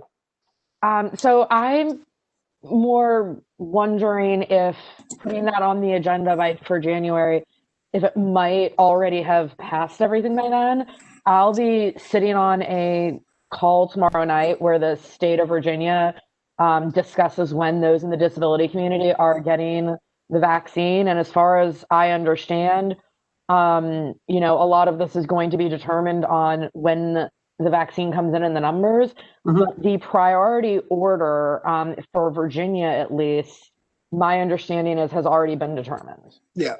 The mayor of Herndon, who I have been sharing a few messages with during this, is on another call and has been dealing with this. And it seems, to my knowledge, that all of that is settled. I will admit the idea of priority for vaccines was a part of what I wanted to talk about. I hear loud and clear that is certainly far outside our responsibilities or our authorities to influence. But certainly what I was thinking about is really making sure that folks who probably can't get the vaccine right away, who need to ride buses, can do so. Some of this is making sure the buses are clean. There are things that are going on and stuff like that. We've not had any discussion about that yet, and I think it'd be appropriate for us to do so. That's a whole different ballgame. Yeah. I want to clarify.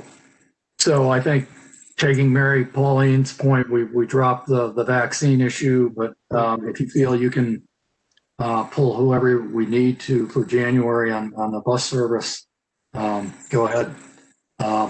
And I don't know if, and you're probably aware of this, but somebody from, One Fairfax might, be interested or tell you who you'd want to have on the panel.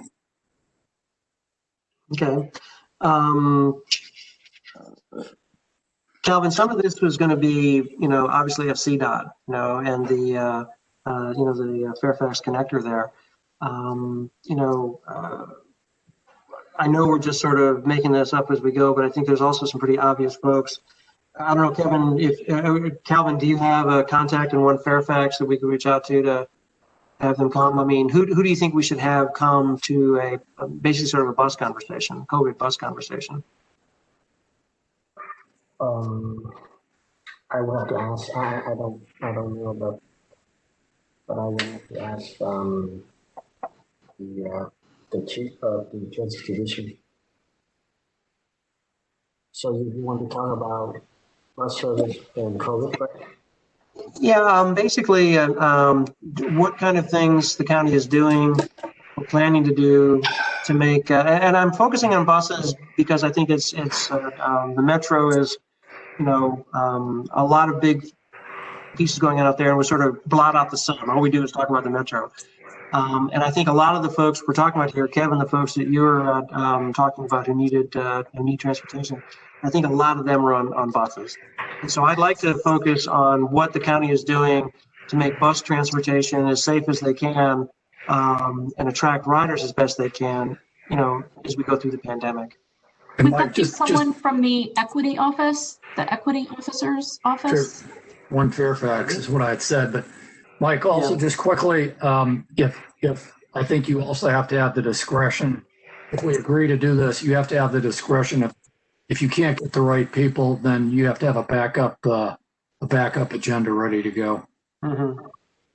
I think the backup would then be the Richmond corridor market, the EDA stuff.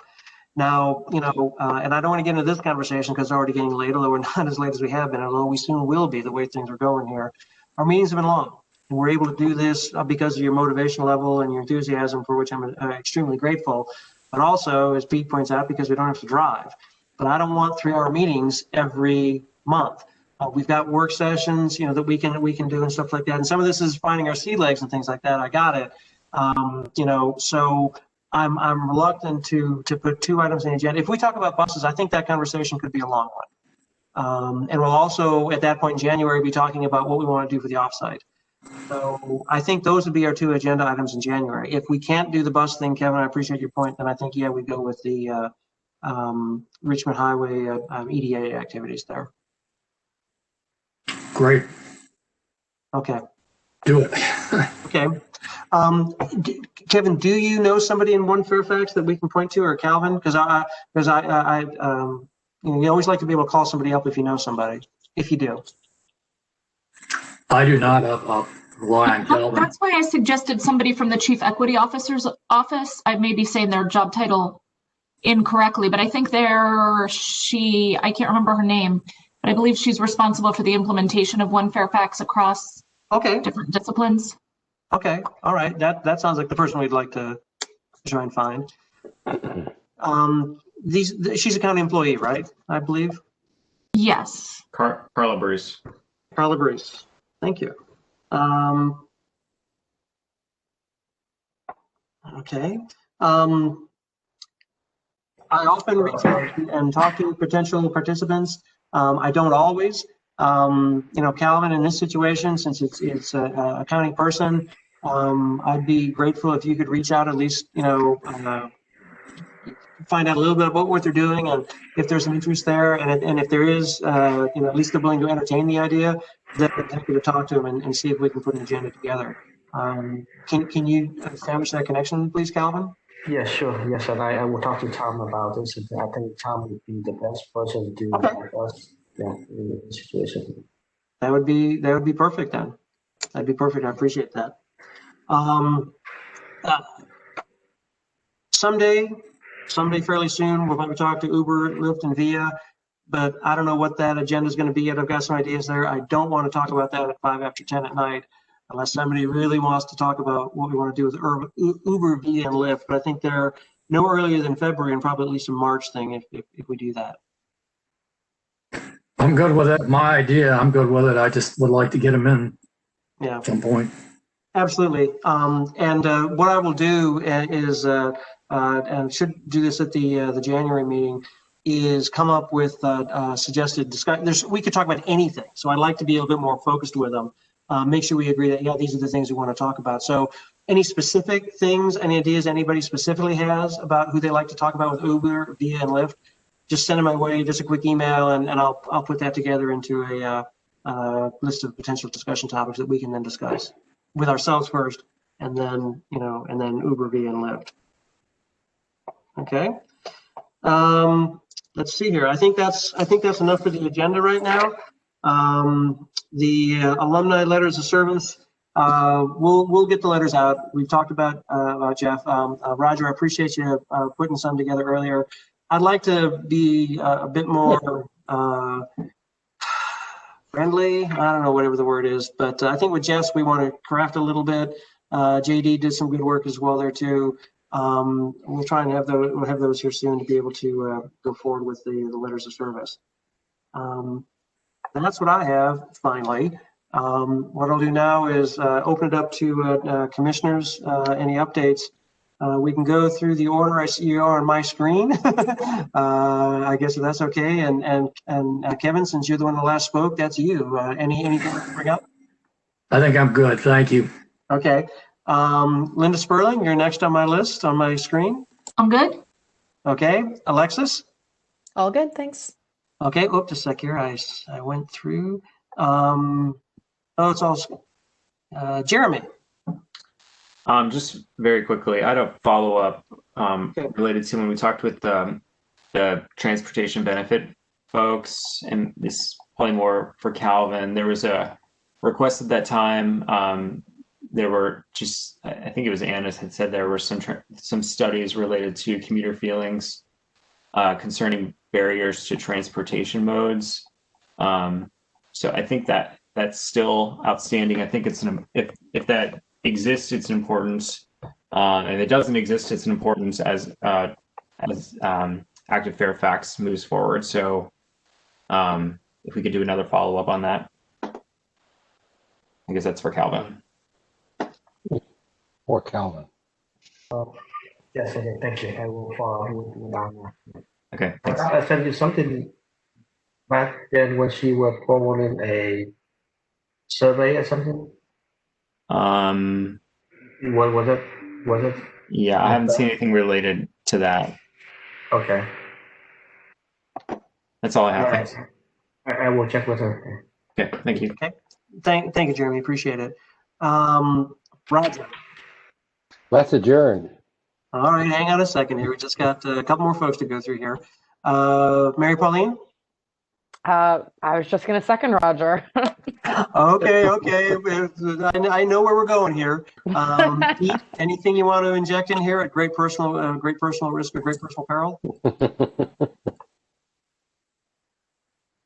Pete, anything? Sorry, you're on mute.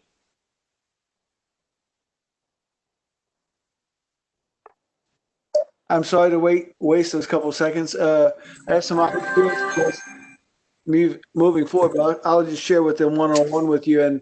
Okay.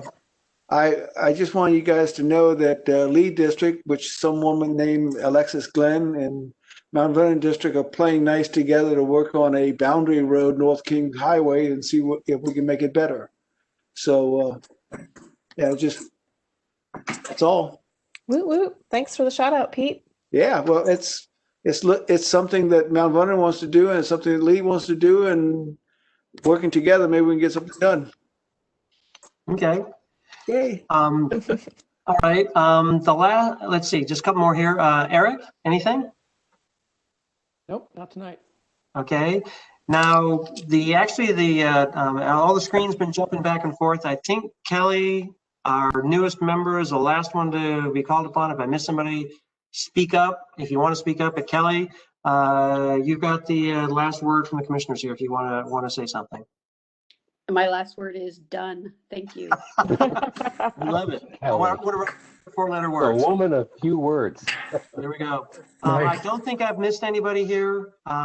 So Mike, one up to sorry, but It's okay. for you and Calvin, at the beginning of the meeting, I think it was, or well into the meeting, a lot of background noise kept popping up like music or something. So I don't know if you need to stress the muting at the next meeting or whatever, but I think with some others, I found that a little disconcerting. So it's a technical point. Yeah, I couldn't figure out who was playing piano. So Yeah, I'm looking. Better luck next time. Yeah, who has a microphone that's not red on their screen? That must be who it is. Yes. I think at this point we're ready for that motion. Who wants to be the Moved. Second. Okay, all right, sounds like Mary Pauline and Pete, motion and seconded to adjourn. There better not be any discussion of the motion. Hearing none. All those in favor of adjourning say aye. Aye. Bye. Opposed? Good. We are adjourned. Have a happy holiday, everyone. We'll be in touch soon, and thanks for your patience and participation. Good night. It's really appreciated. Good Good night. night. Christmas. Goodbye. Happy Hanukkah. Bye. thank you. Happy holiday. Happy Hanukkah, happy holidays. Yes, everyone that you do. Okay. Where am I? Stop video. I'm gonna turn it off again. You're in Mount Vernon, Pete.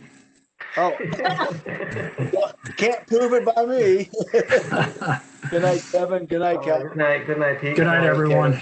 Good night. Thank you. All right. Thank you.